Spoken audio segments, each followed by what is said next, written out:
저는 2년간의 결혼 생활을 정리하고 지난달 돌아온 싱글이 된 30대 초반의 여자입니다. 제가 오늘 사연을 보내게 된 이유는 절대 결혼 전 시어머니가 하는 약속은 믿지 말라고 말씀드리고 싶어서요.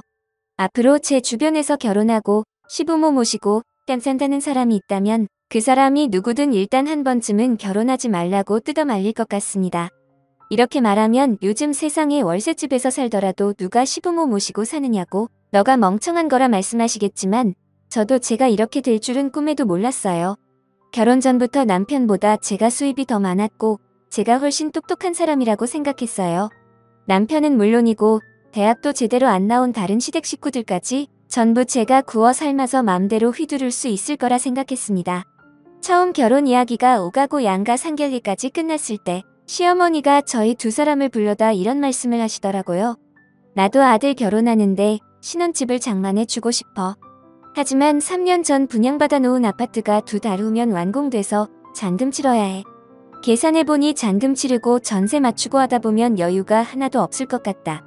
그래서 말인데 우리도 이번엔 여유 돈이 없어서 2년은 전세 돌리고 그 다음에 전세 계약 끝나면 너희들이 그 집 들어가서 사는 게 어떠니? 라고 하시면서 저희 보고 일단 2년 동안 시댁 들어와서 같이 살자 하시더군요. 당연히 저는 그 이야기 듣자마자 기분이 좋지 않았어요. 시댁집이 45평짜리 아파트고 방이 4개나 있긴 했지만 결혼해서 알콩달콩한 신혼생활을 시부모와 같이 살고 싶은 사람이 어디 있겠습니까? 제가 결혼 전에 회사 다니면서 모아둔 돈도 있으니까 그냥 시부모님 도움 없이 저희 힘으로 결혼하고 싶다고 말씀드렸었죠. 당시에 남편이랑 결혼 준비를 시작하면서 남편이 모아둔 돈이 4천 정도 있다고 이야기했고 제 돈도 5천 정도 있으니까 그 돈이면 2년 정도 대충 살 수 있는 신혼집을 구하고 혼수의 결혼식까지 다 할 수 있을 것 같았습니다. 하지만 한 가지 제가 확인하지 못했던 사실은 시부모님이 새로 분양받았다는 아파트에 마지막 잔금을 치르기 위해서 남편이 가지고 있던 돈을 몽땅 시부모님이 빌려가셨더라고요. 남편 말에 따르면 본인이 집안의 외동아들이니 언젠간 그 집을 물려받게 될 거라면서 어쩔 수 없는 선택이라 했습니다. 결국 제가 가진 돈만으로는 결혼 비용을 쓰기에 턱없이 부족했고 처음 그 사실을 알고 시댁에서 시부모와 살바해야 2년 동안 결혼을 미뤄놓고 돈을 더 모으다가 나중에 어머님이 말씀하신 그 집에 들어가서 신혼생활 시작하는 것이 낫지 않을까 싶었어요. 하지만 결혼을 미루자는 말을 했더니 남편이 저보다 6살이 더 많기 때문에 더 늦기 전에 빨리 결혼해서 아이까지 낳았으면 좋겠다 하더라고요.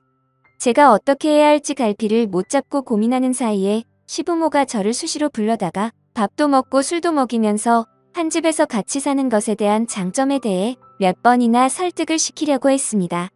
일단 시댁집이 크기도 하고 살림이 이미 다 들어가 있는 집에서 살게 되는 거라 결혼 초기에 혼수장만 하느라 목돈 들어갈 일도 없고 원래 세 식구 살던 집에 저 혼자 들어가게 되는 거니까 생활비도 많이 들 일 없다고 하셨어요.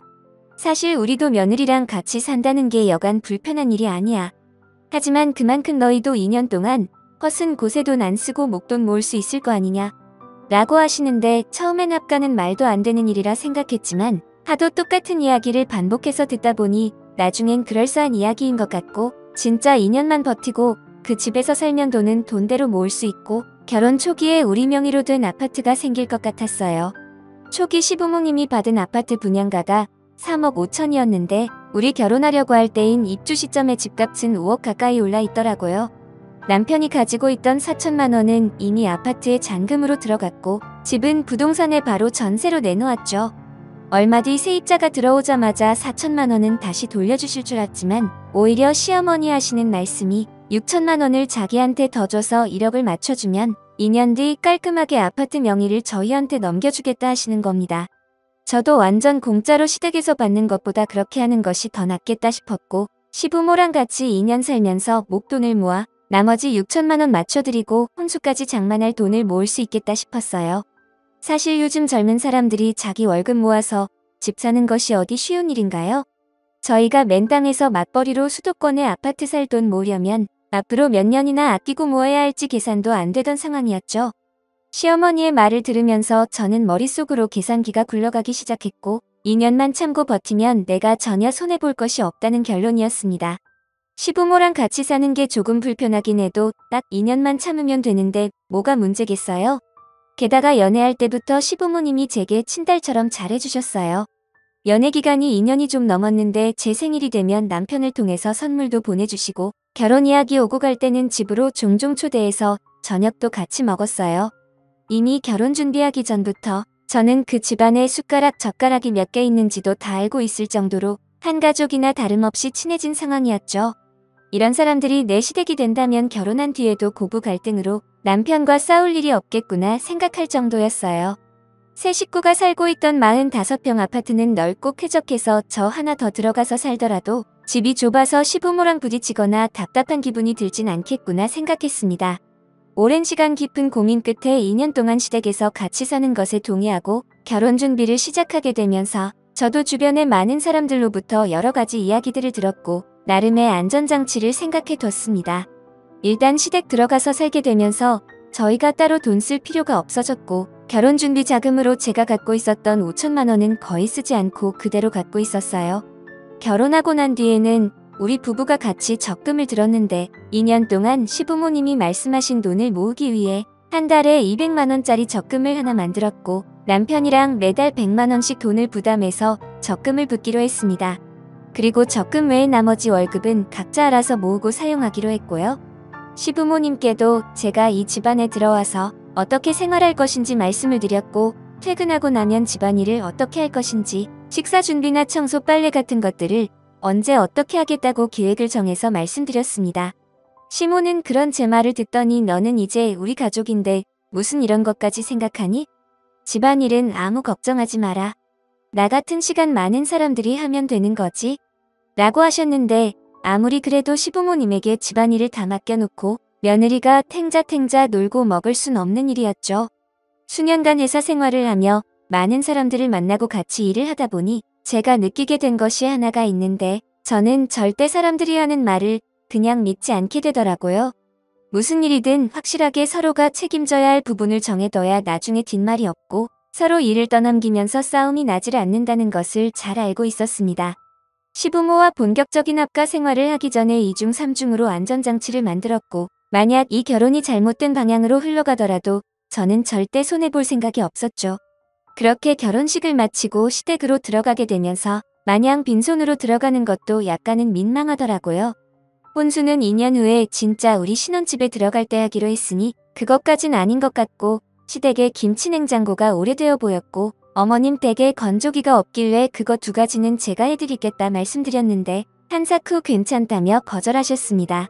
자기들은 괜찮으니까 돈 아껴뒀다가 나중에 너네 집 들어갈 때 혼수 비용으로나 쓰라셨어요.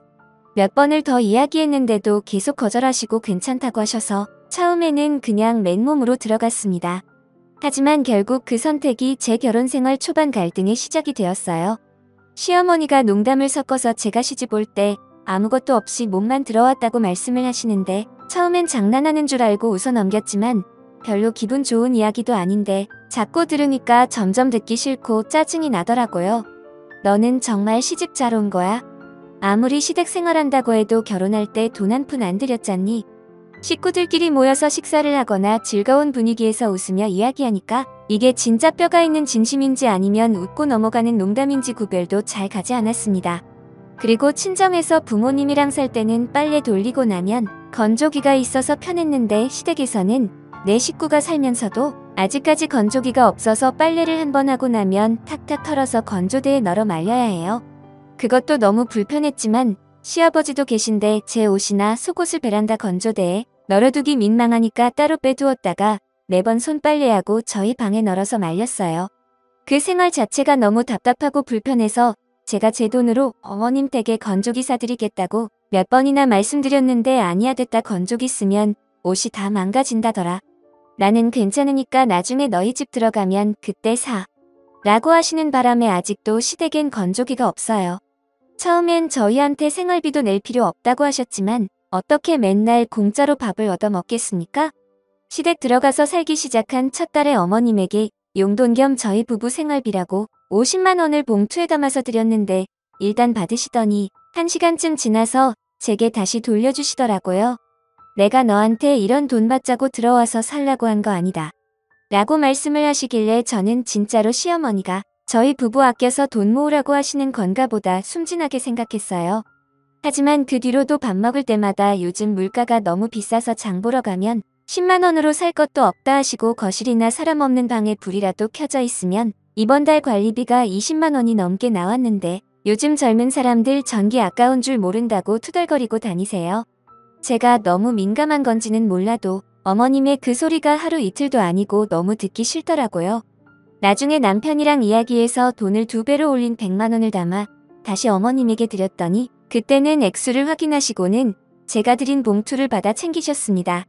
처음에 드렸던 50만 원이 부족했으면 그냥 얼마 달라고 담백하게 말씀하시면 될 텐데 왜 이렇게까지 피곤하게 하시는지 모르겠더라고요.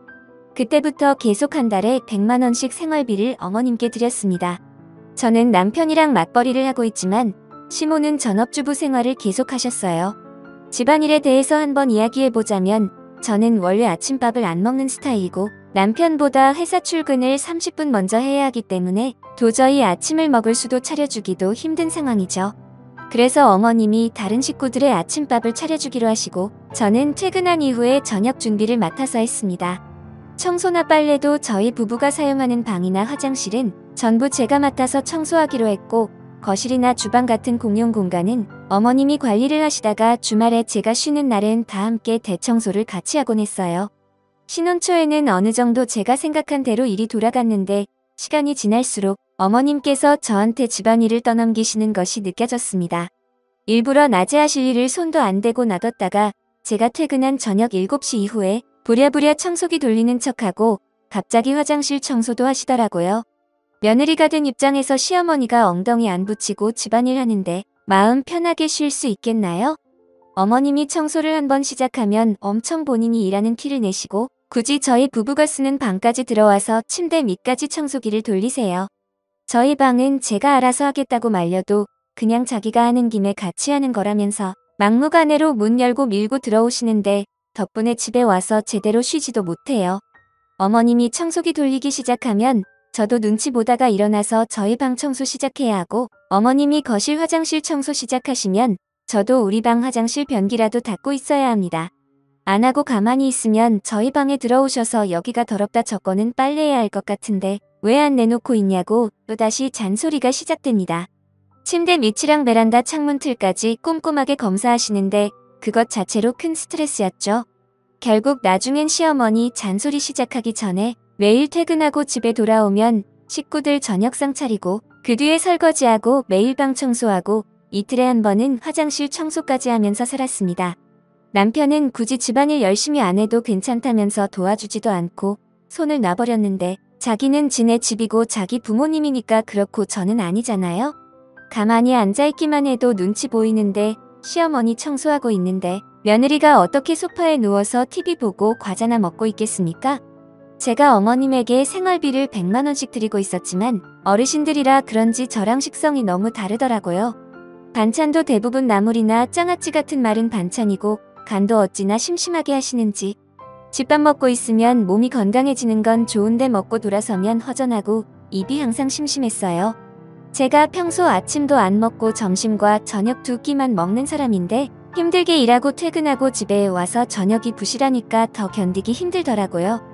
친정에서 부모님이랑 함께 살 때는 과일이나 빵을 항상 집에 많이 사다 두셔서 저녁에 TV 보면서 심심하면 꺼내다가 먹곤 했어요. 하지만 시댁집에 왔더니 저녁을 적게 먹어서 허전해도 과자나 빵이나 과일같이 집에 먹을 만한 간식이 하나도 없습니다. 그렇다고 시아버지나 시어머니가 저희 부모님보다 날씬하고 건강해 보이는 것도 아니에요. 그냥 먹을 것 먹고 운동 다니면서 건강 유지하시면 될 텐데 저희 시어머니는 TV에서 몸에 좋은 거 있다고 하면 무조건 그거 사다가 드시고 어떤 의사 선생님이 밀가루 먹지 말라 하면 당장 밀가루 먹으면 죽는 줄 알고 절대 장볼 때 빵이나 면 종류의 음식은 사지도 않습니다. 그러니 당연히 식탁에 올라오는 가지수는 점점 줄어들어서 저녁밥도 부실하고 그 이후에도 뭔가 집어먹을 간식이 없어서 서운하더라고요. 한 1년 정도 그렇게 사니까 너무 답답하고 스트레스 풀 곳이 없어 짜증만 늘어갔어요.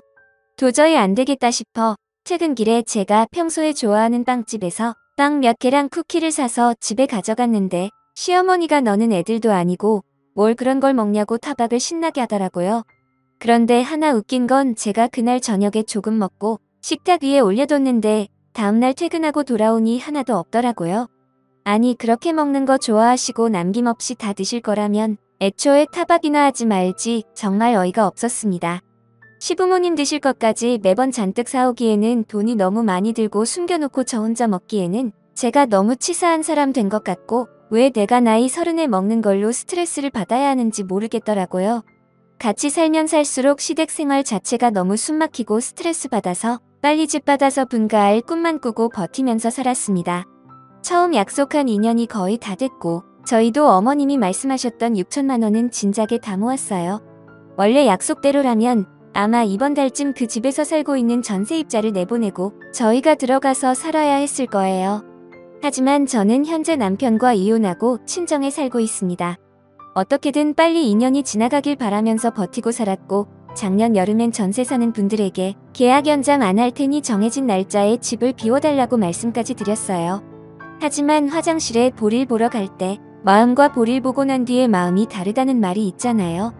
왠지 시어머니가 저한테 곱게 집을 넘겨주지 않을 것 같다는 불안한 마음도 같이 들었습니다.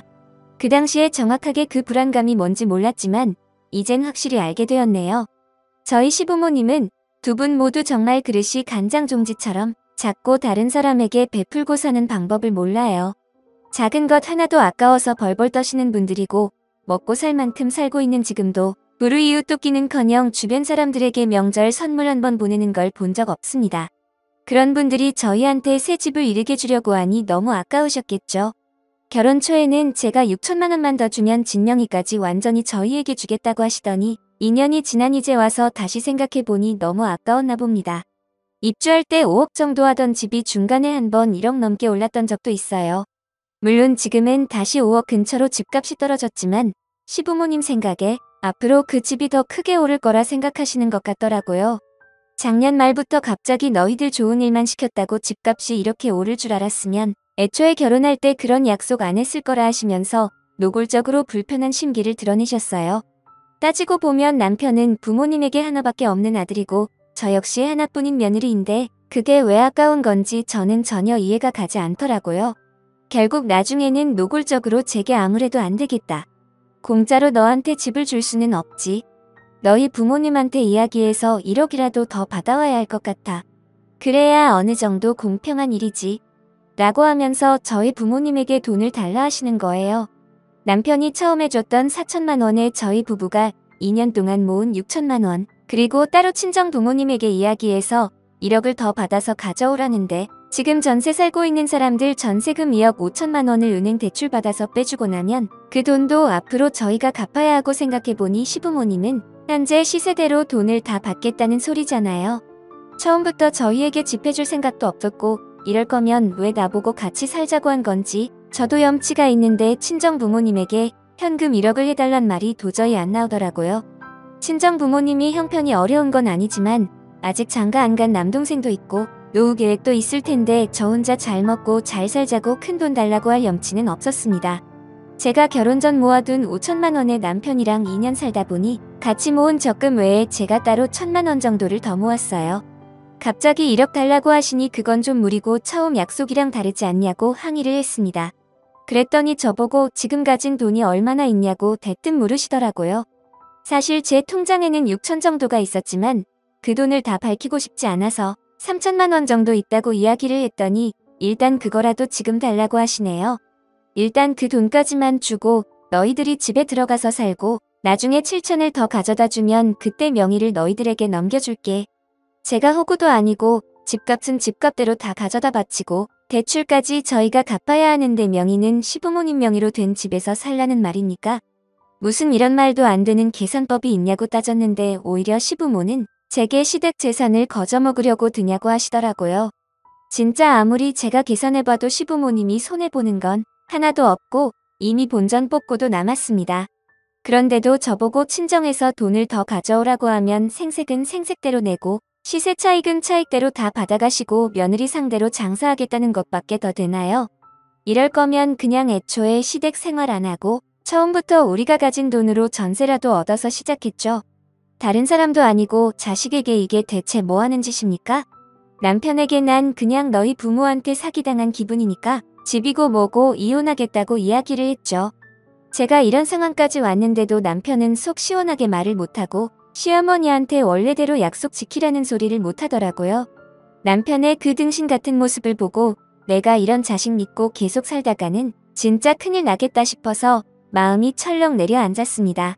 애초에 그 집에 등기 칠 때 들어간 당신 돈 4천만 원을 이자 쳐서 받아오고 우리가 2년 동안 모은 돈이랑 합쳐서 새 집으로 이사를 가던지 아니면 그냥 깔끔하게 이혼하고 갈라서 자고 말했어요. 그리고 저는 그날 바로 간단한 집만 사서 시댁을 빠져나왔고 다음 날 남편이 한다는 소리가 시어머니한테 4천만 원 다시 달라고 했다가 욕만 엄청 먹고 못 받았다 하는 겁니다. 남편이 저희 친정까지 찾아와서 자기가 부모님 설득해보겠다면서 일단 돈을 달라는 대로 드리고 그 집에서 살다 보면 언젠가 우리 앞으로 해주실 거라 하는데 그 말을 제가 어떻게 믿습니까? 물론 아들이라고는 저희 남편 하나뿐인데 언젠간 해주실 수도 있겠죠. 하지만 진명의조차 아까워서 못 넘겨주시는 분들인데 저희가 분가해서 살고 있으면 시부모님이 찾아와서 간섭 안 하실까요? 시댁이랑 차로 10분 거리인데 아마 사는 집만 따로 떨어졌을 뿐이지 매일 시어머니 찾아와서 살림 타박하고 못살게 굵게 눈에 선하게 그려지더라고요. 더 늦기 전에 인연 끊고 내가 할 길 가는 것이 낫겠다 싶었습니다. 제가 돈 벌어먹고 살 능력이 없는 것도 아니고 마음이라도 편하게 친정집에서 살고 시어머니 드릴 돈 우리 엄마한테 용돈으로 주면서 살려고요. 제가 손해본 시간과 정신적 피해는 그보다 훨씬 크지만 빠르게 손절하고 그만하고 싶더라고요. 이혼 협의하면서 남편이 몇 번이나 저희 집에 찾아오고 자기가 시부모 설득할 수 있다며 울고불고 한 번만 기회를 더 달라고 했는데 저는 이미 정이 다 떨어졌어요. 자기 아들이 우리 집에 매일 같이 찾아와서 그러고 있는데도 시부모들은 제게 전화 한 통 없더라고요.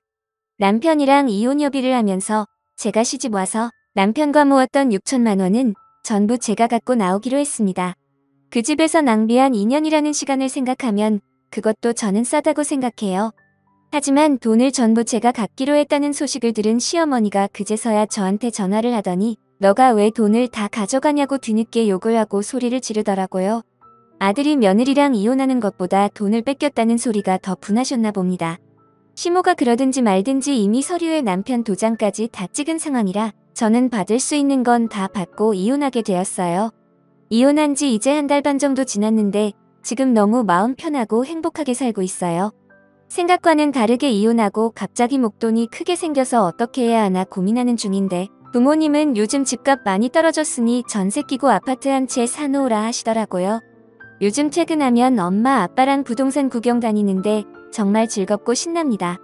제가 당장 들어가서 살 수 있는 집은 아니지만 그래도 마음은 부자가 된 기분이에요. 이혼하길 100번 잘했다 생각하고 만약 어떤 이유라도 결혼해서 시간 처가 생활을 하려는 사람이 있다면 무조건 말리고 싶네요. 오늘의 사연은 여기까지입니다. 다들 행복하시고 좋은 하루 되세요.